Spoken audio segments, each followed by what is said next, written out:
Hello, family, and welcome to the 2023 Ohio Black Expo Health and Wellness Workshop. I'm extremely excited to be here with you all today. My name is Millicent Brandon Porter with Alkalivin, and I'm going to share a brief presentation about the importance of food. And then the panel and I will discuss other issues that's going on in our community that include infant mortality, mental wellness, and more.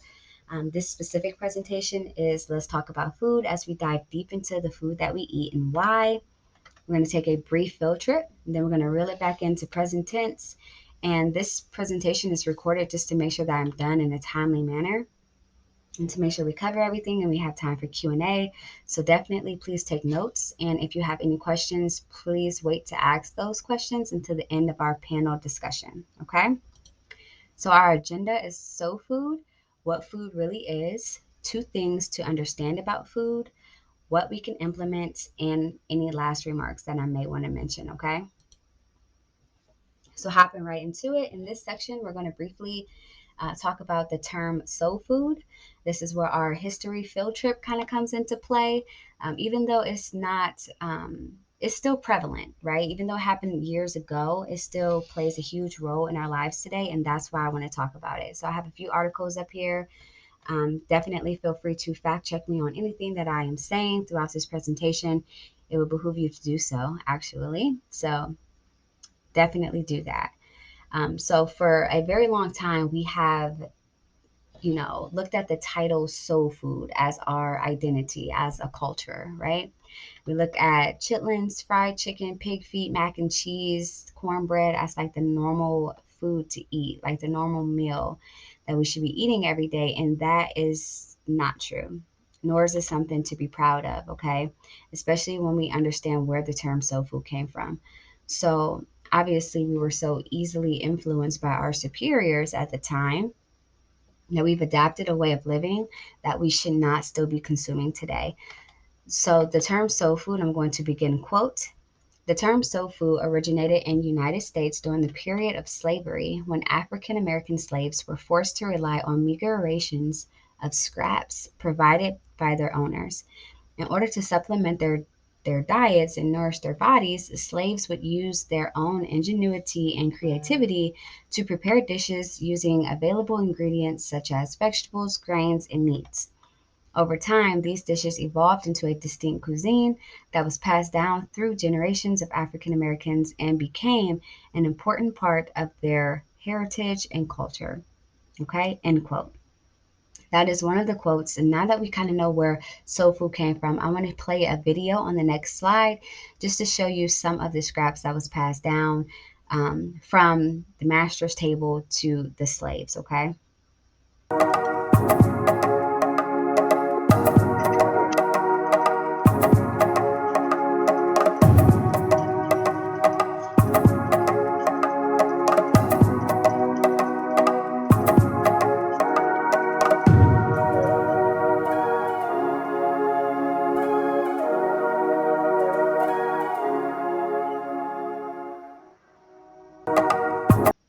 Okay. So, yes, our ancestors were forced to eat scraps. Yes, they were creative and they had to make it work for what they had to do at that time. But we've made it a part of our culture today. And still in 2023, we think that this is something that, came from us. It originated with us. This is our culture, right? When that is not true, family. Okay. So, as I understand that it's hard to change something that has been embedded in us for so long. But the reality is it boils down to three words, okay? These three words are going to help us change, and that is research, dedication, and consistency. Research what it is that we're putting into our bodies, right? Dedication. Without dedication, you'll never start. Without consistency, you will never finish. That's a quote by Denzel Washington, and I love that quote because it's applicable in so many areas of our lives, right? So now that we kind of touch base on soul food, and it's going to all come together at the end of the presentation, so just stay with me. I want to talk about what food really is, okay? Over time, we've been programmed to think that food is just something to satisfy our taste buds, right? We grew up in cultures where food is something that brings us together, unity, family, we're sitting down at the dinner table. And although all these things are valid, there's two things that we need to understand about our food in this day and age, okay? And we're going to touch base on both things. So the first thing being science. Okay. We live in the days where everything is selling, marketing, competition, control, especially in America. So it's extremely important to consider the role that science plays in our food and our bodies, obviously, because our food nourishes our body. So, from the small things like GMO and hybrid plants and animals to more extreme things like chemicals and additives that strongly manipulate us to want more of specific foods. Okay, I have one study up here listed that they did in rats, but I definitely want you guys to look up this stuff because there are multiple studies shown that I'm about to explain. Okay, so they did a study where they put radioactive isotopes and dye inside the brain, and they were able to track the brain activity um, and see how it reacts to certain foods. Okay, and this is a human study. If there are any children in the audience, please cover their ears. We are going to use the SDX word, okay? So they found out that certain foods made the same chemical change that an orgasm does in the brain. And of course, it was a chemical additive foods like candy bars, chips, etc., right? So that tells you that these corporations are adding additives to certain foods to manipulate us to become addicted, right? To set off dopamine receptors in our brain to crave these foods, right? Even though they're horrible for our body. And that's crazy because we can literally measure the amount of brain activity and how it lights up like you're having an orgasm when you bite into the Snicker, when you bite into those chips. And for them to have the chemical compounds to be able to do this is really controlling us, family. You know, and we can talk about this for hours, but I don't have that much time. But that's letting you know that science controls a lot of our food. And if science controls our food, then that means science controls us. Okay. This is just something to be aware of. Don't shoot the messenger. Okay. I also mentioned, or I have Cinemix on here as well. Just looking up this company, they produce flavor enhancements for big corporations. Just looking into that story or this company alone is going to blow your mind. So that's just some extra homework for you if you want to start diving deep into what is really going on with our food. Okay. So next, I want to talk about the second most important topic, and that topic is fuel. Okay, this is the next thing that is really important out of the two things, science and fuel. So, food has one job and one job only, right? This is me just reiterating this. This is something we already know, but it's extremely important that we remember what is food for, okay? And that is to refuel the body. All right. Our bodies, of course, are amazing. It can survive and, in some cases, thrive with no food, hence fasting, right? When we fast, just look up into the studies that, what fasting does to the body. But at the end of the day, we absolutely need food in order to survive. And unlike other systems where they work automatically, like breathing, and that's provided naturally, like the air we breathe, it is up to us to provide the body with the most adequate amount of nutrients in order for us to thrive and have complete vitality. Okay.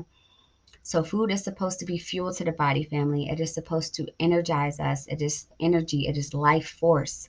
Okay. So if we can make the conscious decision to make sure that our food is providing us with that energy, with that life, with that vitality, then we will be able to tremendously reduce the amount of complications us mothers have at birth. We'll be able to reduce the complications our children are born with, reduce complications our children could develop, reduce dis-ease in our community, right? It is extremely important to understand the purpose of food. All right. So now that we know that food is for refueling the body, right? And we understand that it's not just, oh, what it tastes good, what tastes good. It's for the nutrients that it provides. I want to share with you something that is going to definitely change your life, okay? And if you didn't understand anything that I've said thus far, please understand these next couple of slides, all right? It is extremely, extremely important. Now, we know what they did, right? Soul food. That's what they did back in the day. We know what they're doing, right? Science. That's what they're doing right now. Now we need to know what to do. What can we implement that will help us live happier and full of vitality? What can we implement? And I want to share with you one thing that we can walk away from today, leaving out of this room, that you can start implementing, okay? And the first thing that I want to say or talk about is H3O2, all right? Or structured water, some people may call it. I wouldn't be a good teacher if I didn't mention at least something positive, because I kind of been, going down the negative side of things, but it had to be said, right? So, really quick, I want to talk about H3O2. It's a water gel like molecule that is made up of three hydrogen atoms, three and two oxygen atoms, okay? Three and two. And the structure is kind of more like a hexagon versus H2O, which has two hydrogen atoms and one oxygen. All right. And it doesn't really have no real structure, which is important, right? Because obviously, the more structure we have in life, the better, if you think about it that way, right? But one thing I want to share with you that's really interesting, family, is that H3O2 is naturally inside of us. Our cytoplasm inside of our cells is made up of this same gel like formula, the same gel like structure, right? So, H3O2 water is the kind of water in the cytoplasm that the cells need in order to function optimally. Okay. This structured water moves minerals and nutrients into the cells more efficiently, and it helps evacuate waste more efficiently as well, resulting in faster cellular recovery. And if we think about cellular recovery, right, if we can heal something or focus on the cellular, right, on something cellular, then that means we can definitely regenerate and heal multiple different things, right, especially hitting it from a cellular level. So, H3O2 has many benefits, and I can talk about this for a while, but I'm going to keep going, right? Definitely research more into H3O2s. It is going to blow your mind. It's absolutely amazing. So, outside of H3O2s being inside of us, right? How is there another way we can get it? Like, I need this. I need to revitalize my cells. I need to, right? Like, I'm trying to heal. So, yes, absolutely. There's another way to get H3O2s, and I'm going to share with you that way. Okay. Fruits. Yay! Clap, clap, clap, clap. Fruits, family. Fruits, especially melons like honeydew, watermelon, cantaloupe, even our cucumbers and coconut water. All of these fruits are high in H3O2. They're high in water content, and they will change your life. They will revitalize the body. They are energy, they are electrical, they are needed in order to start healing. Okay, it could be something as simple as, adding a glass of cucumber juice to your daily regimen, while understanding that we still have to take proper steps to still heal our body, right? Make some changes here and there, but still implementing our juices. It will definitely help you tremendously. Okay, family. I'm going to go ahead and wrap it up really quick. What did we learn? For one, we learned, one, they forced this on us, okay? Soul food. They forced this on us. They gave us the scraps. We had to do what we had to do. And like always, our ancestors took something cruel and they turned it into something that everyone loves today, right? Who doesn't love soul food? But for two, they're still doing it, right? They're doing it in a different way, though. Science. And obviously, if science is controlling our food, then we eat our food, science is controlling us. So it's something that we need to consider and just be aware of. Three, whether we like it or not, food is for refueling the body, and that is the only purpose of that we were made to eat, is to refuel our bodies, right? And if we don't have that proper fuel, our bodies will disintegrate with ease and we won't be able to enjoy life, not in its full vitality. Four, we learned about H3O2s, right? How to cleanse and revitalize the body for optimal health. We learned how to get the H3O2s and how our cells are naturally made up of H3O2s, right? So education is key, family. Please don't let any information go over your head. Research what it is that we're putting into our bodies. Definitely read the front and back of your labels. The front is for entertainment. The back is for education. You have to read what's on the back of our labels, okay? What they're doing to our foods. I encourage you to look more into the subjects that I mentioned, right? Look more into soul food and where it originated from. Look more into science and what they're doing to our foods. Look more into H3O2s and how it can help our bodies. look more into ourselves and how our bodies operate and work, so that way we can fully understand what to eat and what's good, what's made for us and what's not made for us. You know what I mean? So these are just some of the things that we discuss at Alka Living Academy. Definitely feel free to speak to me at the end of the panel discussion for more information, family. And that is my time. Thank you so much for being here at the expo, and I hope you continue to enjoy what me and the panel has to offer you and walk away with something useful. Okay, family? Thank you so much. Peace.